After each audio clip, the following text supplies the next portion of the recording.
It dominates the front pages. The Times stresses the huge number of people who are expected to watch the event. 2 billion. That's a third of the world's entire population. The Daily Telegraph has a picture of Kate Middleton and her mother and sister, along with something of a scoop. It says a member of the Alexander McQueen fashion house was seen sneaking into Kate's hotel. But you will have to wait until exactly 10:51 a.m. local time to see the dress, according to the paper. The Independence newspaper goes with a different kind of picture, the official Mario Testino portrait of the royal couple. That's won the battle of the photos today. It's on the front page of 3 other tabloids as well.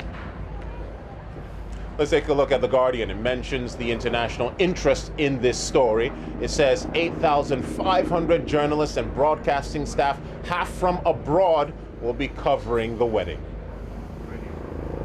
The Gulf News illustrates this. It has its own correspondent in London who's been talking to the crowds gathering outside Westminster Abbey. She says the atmosphere is jubilant and proud. And even the Wall Street Journal Europe has been unable to resist giving some of its front page to the wedding, with a picture of Kate Middleton waving to the gathered crowds and perhaps also waving goodbye to her old life too. To discuss these, I'm joined by David Buick of BGC Partners. Good to see you, David. Good morning, especially on an occasion like this. Absolutely. I'm just thinking, everywhere you look, brand Britain. You talk about the Bentley that William will be arriving in, or the Rolls Royce that Catherine will be arriving in, and the dress made by a British. This is immense for British business, isn't it? It's huge. It's absolutely massive. There's been far too much negative talk about the number of hours that we're going to lose over these bank holidays. But the impetus that I believe this fabulous occasion will give British industry, commerce, as you say, the brand name, our export drive, all the things we need to pull us out of this little trough of despondency, which I'm certain, with the old John Bull attitude that this country's had for years and years, will eventually get us out of it. I think the press comment right across the spectrum is fantastic. I mean, on the front pages we've had wonderful comments from very descriptive writers like Valentine Lowe of The Times, Gordon Rayner of The Telegraph, Michael White and Stephen Bates of The Guardian.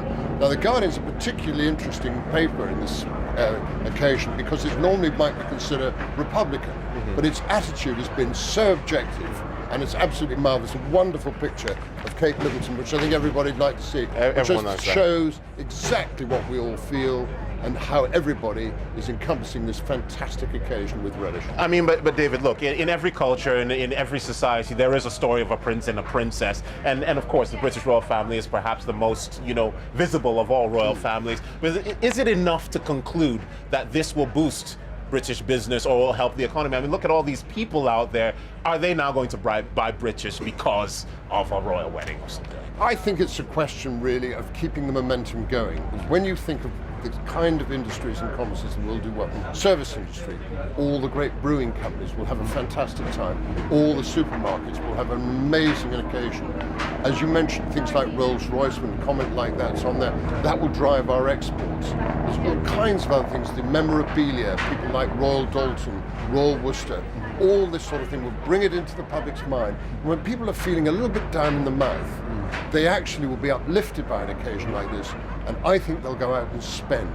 And that's what's going to get this economy back on its feet, because 60% of GDP comes from retail. So if the hands are under your armpits and your pockets are on the floor, it's bad news. And I just think the occasion like this will drive us forward.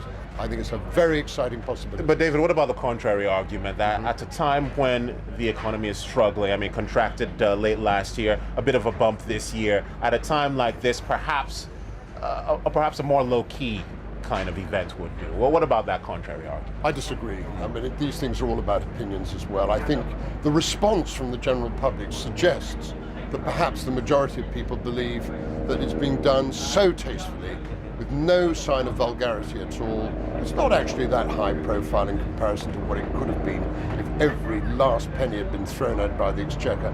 I just think it's been brilliantly handled. I think the fact that the response that you've got 8,500 journalists here, every television company in the world has responded to it.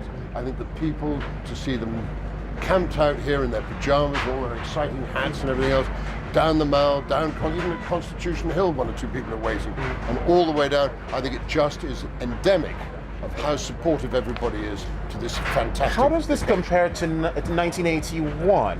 When Charles married Diana? Okay, we had an audience of 750 million, nothing to sneeze at, of course.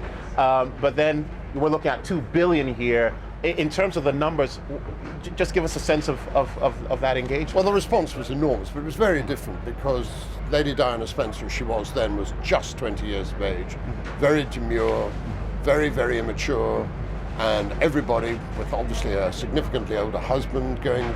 We didn't know quite what to expect. It was terribly exciting. She became, as we know, a complete icon. But it's the interesting thing is to compare the economies at the time.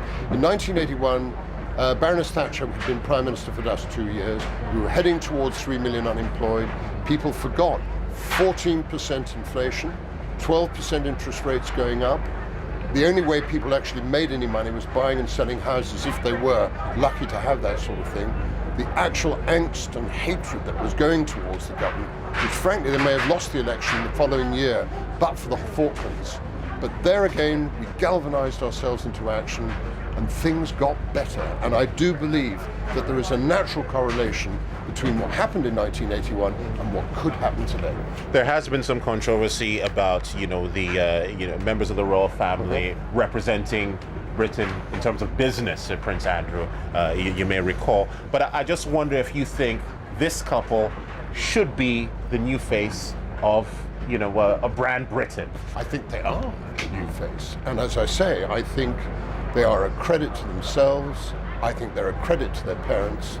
They're a huge credit to this country, and we should be immensely proud of them. I think they've handled themselves in a completely exemplary manner. I think they're brilliant. Are you going to hop into your Bentley a little later on? I wish I had one. I have to do with a Ford Mondeo, I'm afraid. I don't believe you, David. You have to. I just don't believe you. registration number. But we can, and I just want us again to return to how the rest of the world sees Britain, and because of this, and the concept of soft power. This is Britain's soft power. It is, but when you see, Comler, that this will be covered in every last graphic detail, and it will, because we know there's no country in the world to deliver pageantry the way that the United Kingdom of Great Britain can. And this will be perfect. And I think it'll drag Britain straight back into focus of actually what a wonderful country it is, how much innovation it's given the world, how it's driven us forward on and off over the period of the last 150 years, maybe even 200 years, going back to the Industrial Revolution of 1849. But David, that's not going to balance the budget. It's going to help. That's not going to balance the budget. Impetus is very important. And I think once you get people actually saying, we like the cut of your jib, we like the way that you're dealing with these problems, that you're trying to galvanize yourself and going forward, every single member of the community, all of us, I think it'll have the desired. You think it's going to have a knock-on effect for those who are, the students who we saw upset about the rise in school tuition prices, about people who are concerned about the cost of living? Tomorrow, I'm dreaming if I thought that was going to be the case. But I'd like you and I to have this conversation in 6 months' time or a year's time, and I just believe that the net effect of what we've actually seen here, or we're going to see here today, and all the impetus that goes forward with it, it will have the right effect on giving us a feel-good factor. And if things are lousy, which let's frankly, they are at the moment, if you can get yourself into a feel-good factor, it has a very positive effect on your attitude towards life.